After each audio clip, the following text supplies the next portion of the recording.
and Career School, Playgroup onwards, providing modern education with values for decades. Admission open for all the classes in Misir Pokhara, Madwadi, Dasashwamed branches in Varanasi.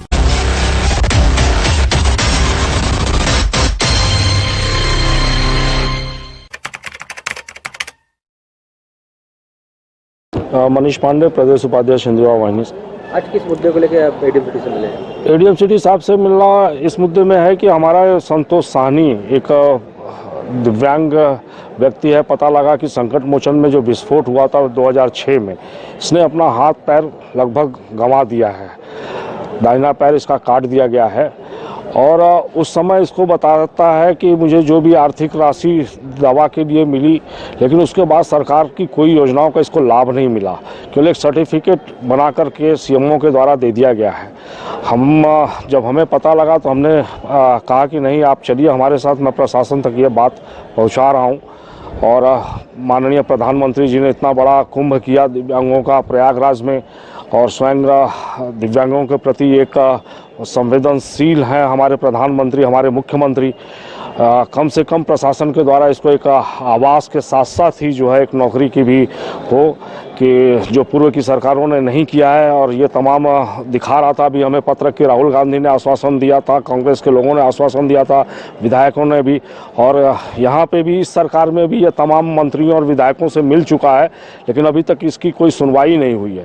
तो ये बड़ा आश्चर्य रहा कि कैसे ये बात अब तक प्रशासन ने संज्ञान में नहीं लिया। और मैं एडीएम सिटी से मिला तो उन्होंने भी कहा कि बहुत मामला पुराना हो गया है पांडे जी, आप जो है गले मुर्दे को उखाड़ रहे हैं। हमारा ये नहीं है कि गले मुर्दे को हम उठा रहे हैं, हम ये चाहते हैं कि इस दिव्यांग को जो आज भूखमरी के कगार पर है, तमाम इसके बच्चे किसके उसी दौरान इसने अपने माता पिता को भी खो दिया है, तो आज कहीं ना कहीं इसके भरण पोषण की जिम्मेदारी अगर सरकार ले लेती है और अधिकारी इस संज्ञान को अपने ऊपर तक पहुंचाएं। हम चाहते हैं कि तमाम आज पूरे विधायक दल के नेता मंत्रीगण, सभी संसदीय क्षेत्र प्रधानमंत्री जी का ऐसी घटनाओं के प्रति संवेदनशील होना हमारा कर्तव्य है। हम एडीएम सिटी साहब ने कहा ठीक है, हम पत्रक को आगे बढ़ा देते हैं, और हमने भी उनसे कहा कि अगर आप पत्रक और शासन इसको गंभीरता से नहीं लेगा तो मैं निश्चित तौर पे अगले दौरे पे मुख्यमंत्री को इसके साथ मैं जरूर इसको पेश करूंगा महाराज जी के सामने, और मुझे पूरा आशा है कि महाराज जी इसके लिए बहुत कुछ करेंगे। क्या नाम है आपका? मेरा नाम संतोष कुमार साहनी है। संतोष कुमार जी कहाँ के रहने वाले हैं और आज किससे मिले, क्यों मिले आप? मैं अपने मतलब रोजी रोटी के लिए यहाँ पे मैं आया हूँ। ये संकट मोचन बम ब्लास्ट में 7 मार्च 2006 में बम ब्लास्ट हुआ था। ये मैं अभी तक हमको शासन से मतलब कोई नौकरी वगैरह कोई बहुत बार पत्रक दिया हुआ सबको, शासन प्रशासन को, अभी तक कोई हमको कुछ भी मतलब नहीं मिला है अभी तक नौकरी, या कोई भी मतलब चपरासी का भी हमको नौकरी दे देते। इस तरह के विकलांग हो गया हूँ, अब कहाँ जाऊँगा, हमारे बाल बच्चे छोटे छोटे हैं, कहाँ जाएँ। हमारी पत्नी का भी मतलब, और एक बच्ची भी थी हमारी, एक्सपायर कर गई वो पैसे न रहने के अभाव में। हमारे बुजुर्ग मतलब माता पिता भी एक्सपायर कर गए जो कि पैसे के अभाव में। उस ब्लास्ट में क्या क्या गंवाया आपने? उस ब्लास्ट में मैंने अपना दाहिना पैर एकदम 1/3 भाग मैंने गंवा चुका, और उसके बाद आज भी हमारे पास मतलब शरीर में बारूद के छर्रे भरे हुए हैं आज भी। क्या करते थे उसके पहले? उसके पहले मैं प्राइवेट नौकरी मतलब फर्म में, जिसके मैं संग अपने मालिक मनोहर लाल भालुटिया के संग गया था शादी समारोह में। वहाँ पे शादी समारोह हो रही थी, उसमें अचानक से बम ब्लास्ट हुआ और हम लोग एकदम बुरी तरीके से एकदम घायल हो गए। और हमारे मालिक मनोहर लाल भालुटिया जी का चिथड़ा उड़ गया, जो उनका स्पॉट पे ही वो मौत हो गया उनकी। उस घटना में तमाम लोग को मुआवजा वगैरह मिला था, तमाम सुविधाएं मिली, आपको क्या उससे मिला था?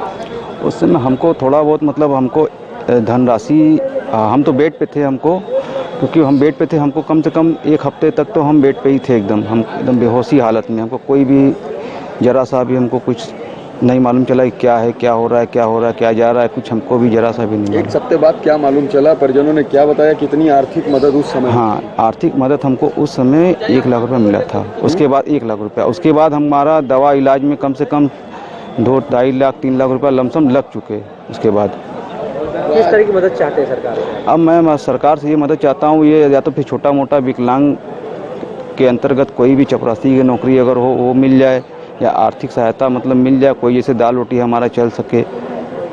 कितना पढ़े हैं आप? मैं तो अभी तो जूनियर हाई स्कूल, उसके बाद बम ब्लास्ट के बाद वो घायल हो गए, उसके बाद मैं पढ़ाई कोई, बच्चे कुल कितने हैं, बोझ कितना है आपके कंधे पे? हमारे एक लड़की है, एक लड़का भी है, और एक मेरी वाइफ है, मतलब जो थोड़ा सा मेंटली हो चुकी है अभी। अब घर का खर्च कैसे चलता है? अब हमारा जो छोटा वाला भाई है उससे हम लोग थोड़ा थोड़ा ले लेके मतलब घर का खर्च चलाते हैं। अब मैं सरकार से चाहता हूँ एक छोटी मोटी हमको नौकरी कोई चपरासी के कहीं भी कोई भी दे दे कि क्या जो बोला एडीएम सिटी साहब ने?